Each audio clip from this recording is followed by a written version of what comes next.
So, I'm from the Open University. I'm going to be talking about a couple of projects. One was funded by the Research Council UK with the NCCPE, the National Centre for Coordinating Public Engagement, and it's about public engagement. And it's a catalyst project. So, and the research by Anne Gran, so I'm presenting some of her research, is about muddling through. And then I'm applying that to an a large EU project that I'm coordinator for my sins, which is about technology-enhanced learning in schools, so engaging in schools. And the connection that I found is talking about OERs and Open Learn, which was an interesting segue in because of the OU. I remember I was involved and supported somebody do some research with the Open Learn and the initiation of it. And I wonder if you could identify what the major problem was that they were having at the beginning of putting Open Learn up, because the OU put their mouth money where their mouth was, and they just said everybody, all the departments, must put resources up there. And what do you think the major problem was? I'm seeing if you're awake. Yes? Right. No. No? No. Really? Not at all. Okay. No? What do you think the major problem was? Discovery, the same. Discovery? Of relevant selling content for the people who were searching for a particular course. No. See, you could tell yours. Sorry? No. No, you would, the OU, you would have thought that. No, it wasn't. It's because I think I'm surrounded, which is so lovely, by people who are so bought in to open.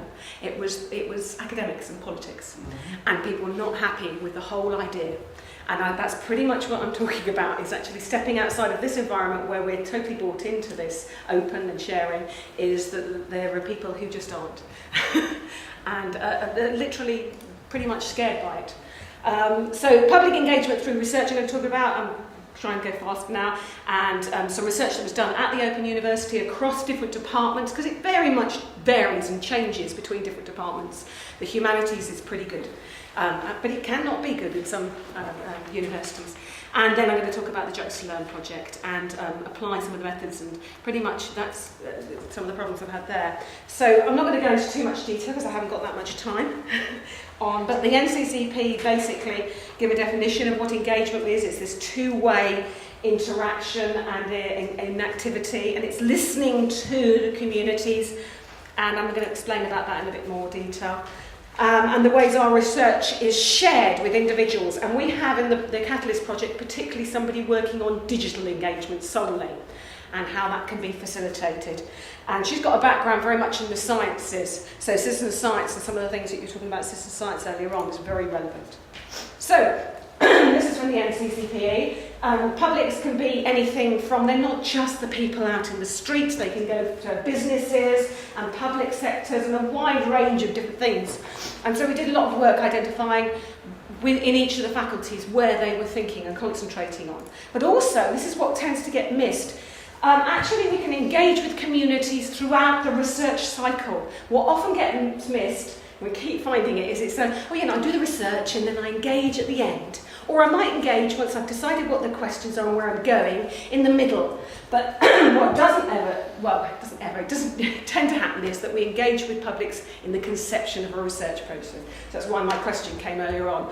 How do they help to coordinate and identify what the research questions are? So maybe we should be thinking about the whole research process. So at the OU, so research was done, we were selecting different projects from across the university and talking to them about their digital engagement. We looked at only projects funded about 50,000, 73 were identified by the research school, and then we narrowed it down for evidence of digital engagement, organisational data looked at, so some analytics and resources available. And then we started to meter and identify interviews. 15 were identified that fitted all the criteria, which I'm sure you're not that interested in, and then interviews were conducted with them. The research questions focused on issues of public processes, participation, purpose, politics and performance with regard to digital engagement. And that's come up from a lot of research in public engagement work. Okay. So what does this is the findings, so I've skipped over the research because I don't want my time. What does a digital engaged researcher look like? Well, there's the highly wired, I think Rebecca's probably a highly wired researcher. And so somebody said, a number of us have personal blogs, we blog about our work and our social networks and a combination of Twitter, etc., etc. You know what a pretty much a highly wired person looks like. But there's also the brave trier. I'd probably say that's me. I do try, but I'm not necessarily that brilliant. I've got a Twitter account, I'm not an avid user, I try to use it more than I've got slightly better. So somebody's trying and needs to be supported in that sort of context. There's the dabbler, the person who starts and then leaves it and doesn't use it for a long time. Do you recognise yourself there? And then they've sort of like forgotten what they used, and usually they're the people who fall foul of passwords that have to use a system. And finally there's the unconvinced. We don't do a large amount of engagement. My priority is to get on with the research, to deliver publications, further knowledge, rather than spend all my time on packaging around small amounts of work for general consumption. And I think that this is where I've recently been sort of hitting this unconvinced, and it's often driven by fear as well, of not understanding the process and why they're doing it. Now individuals have the power to disseminate information through several channels. People have a Twitter account, Facebook account, blogs. These are not properly monitored. There is hardly any quality control. So these are the things that and they are very fear-driven. So we need to start considering those approaches. So anyway, what we identified was also several narratives about how, rather than trying to say we should all be highly wired, everyone must be a highly wired person, they must do blogs, they must do this, is to actually appreciate the different types of people and how we can work together. Because actually sometimes the unconvinced can be a useful critical friend of, is this valuable? Are we really just doing it because it's good to be digital? Or actually, is there a reason why? And now, do they have a valid reason why we shouldn't be doing it? So if we appreciate all the different roles that everybody has and then understand how they can fit together. So somebody who's a brave trier can be connected with a highly wired person. We can understand why the person's dabbling, and they can mix in that muddling culture and support each other, rather than having edicts that everybody must be highly wired. As one said, and I muddled our way through. It wasn't actually that difficult, but I'm a bit of a novice in social media. I've always kept my head down out of fear of the workload that it could generate, which is a lot of that reticence about social media. But it was part of my remit in this job. I've got to engage with it, so I'm very glad that such and such is much more au fait with that side of things than I am. He can help me out. So we need to start appreciating the different types of roles that people have within an academic culture. So I'm just going to move on to this EU project, where I actually took a lot of, so I was very sort of inspired by the whole Catalyst project and the digital engagement research that had been happened, and it actually quite transformed my approach to my research. So I took that back into this large EU project that I'm leading and decided I would engage them, and we would be totally thinking about public engagement and take that. And it was very connected to the remit by the EU anyway. So we were supposed to be doing it for impact. So this project is a science and technology project with schools and universities, and basically it's because not enough young people are taking science or technology, they're all taking the arts. So this is the environment here, but there's a huge lack of, in the workplace, of people from the science and technologies. So there's an idea of maybe we can combine the two and to create curiosity, use arts and media to create curiosity about science and technology, merge the disciplines. To get it, and also to develop a deeper understanding of science and technology. So we're using creative performance in video making and sharing to support a deeper understanding, playing with concepts, which was a bit of a shock to some of the science teachers because they're not used to playing with moles or potential difference. But actually, from our original trials, it really does help that deeper understanding, which the science teacher just sort of said, wow, it really works, I can't believe this. And I'm like, well, they've known that for ages in some of the artistic disciplines. Anyway, we're looking at understanding reflective learning of threshold concepts.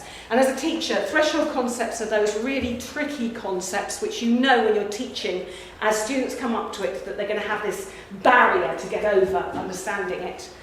The teachers pretty much know what these are and to find them. So that's a description of it. That's the process. So involved in this process are you've got lots of computer scientists identifying and using large screen displays, tabletops, mobile technologies, learning analytics, online resources and social media for collaboration and sharing and negotiating about the videos that they're collecting, and large screen displays connected to mobile devices so they can comment on a video in the schools, and those networked across Europe. So there's a lot of very technical aspects, but it's all very related to this process of identifying, demonstrating, understanding, filming, editing, sharing, discussing and reviewing. So we all fit into a whole. And the main objectives we have is this integrated system and evaluation, but multi-level impacts. And that's where I was coming up against a brick wall with, not a brick wall, that's a bit harsh, but some issues with some of the partners around impacts. So there were lots of, I don't want to go into too much detail on all of that, I'm running out of time. So I'll just get to the point of, so you thought that some of the issues with the engagement process would have been with the schools and engaging with them being very different. One of the key things is that schools, like lots of businesses and organisations, tend to go at a far faster pace than academic institutions. And in fact, this came from one of the teachers. They said, well, we're like hares, you're like tortoises. You're going to get this system developed in 2 months, aren't you? And we're like, no, this is a 3-year project.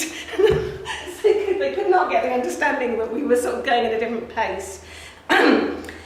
Okay, but actually, once we got working with them, we had amazing impact from the schools. They were amazingly responsive.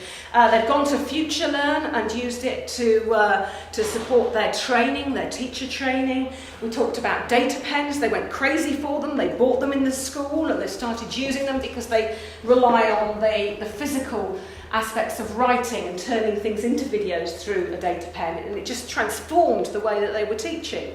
So many of the things that we started to work with them, they would just take that off and go. And so the impact with them was amazing. And it's continuing. And it's gone to the point that the Royal Society of Chemistry have seen some of the things that we've developed and said, we want this to be because you're connecting up with so many schools. And the impact's amazing at that end. The engagement of the partners with the process of engaging with the public is where I'm having problems. So we started talking about the different mediums that we're talking about to engage the publics with. So website, resources, social media, and I think there was a nod towards these are useful things and we should all put them up. But I wanted the partners to get more actively engaged, and this is where we started having problems. I talked to them about lots of different models, ripple effect processes that could support them in understanding engaging with publics. Different levels of intimacy, just some way to get across to them discussions about it. But continually they were driven by, well, that's not what really I do. I'm developing this analytic, I'm developing this system. I don't really have to engage with publics or people. Why do we need to do that? So we defined it with stakeholder analysis and dissemination exploitation plans.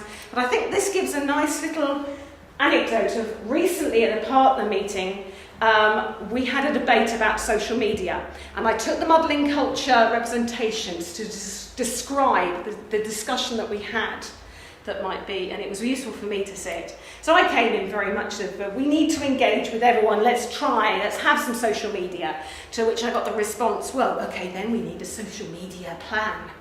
We need to plan it out. And another KPI saying, well, scientific publications are more important than this thing of engaging with these communities. I don't see why we need to do it. And somebody else replying and saying, okay, how about we just try, like you say, the plan, we break it down into so many tweets per person and so many gods per partner. And this is the way that they were trying to get a grasp on what we were asking them to do.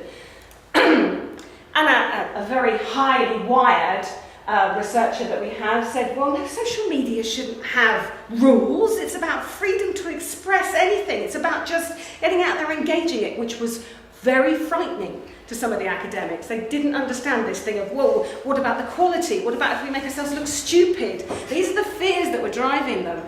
So the project managers were saying, well, other projects are doing it, we should just do it. Just get on with it. To which one of the researchers, actually a researcher for this academic, just said, well, I'm not going to do it. You can just tell me I'm going to do it, but I'm not doing it. And he spent the rest of the meeting just sitting there going, I'm not doing it. I'm not doing any tweets. I'm not doing it at all. We just sat there going, could you not just, no, I'm not doing it. It was quite bizarre. To which then that discussion, although it was tense and it caused an issue, it caused another co-PI saying, actually, I've just taken a photo of us and tweeted it. And then another one said, yes, so have I. So even though that was tense, it started that movement forward. And I suspect that we might start getting something from these sort of like critical people. One other thing that did, and they didn't have a problem with this so much with social media, yes, I've just got 2 slides, was we asked all of the partners to create a little video that they could present of their concepts of the project. They were fine with this. This they felt they had a control on. This they didn't mind doing. So actually maybe video blogging or that they feel happier with. There's just inroads with them. And also we had a Juxta fair where we actually got all the partners, they kicked up a fuss about this, but they absolutely loved it in the end. And afterwards they came out saying, we should create more videos, we should engage more people. And it was actually the practice of having people who are real people coming and being there and seeing their stuff and them having to react to it. So that those events, although you could say it was going back, they're amazingly useful to start saying, because we asked them to have videos at those presentations to start that movement if ever you've got academics who are having problems with the whole approach. Okay, that's it. Wonderful, thank you very much.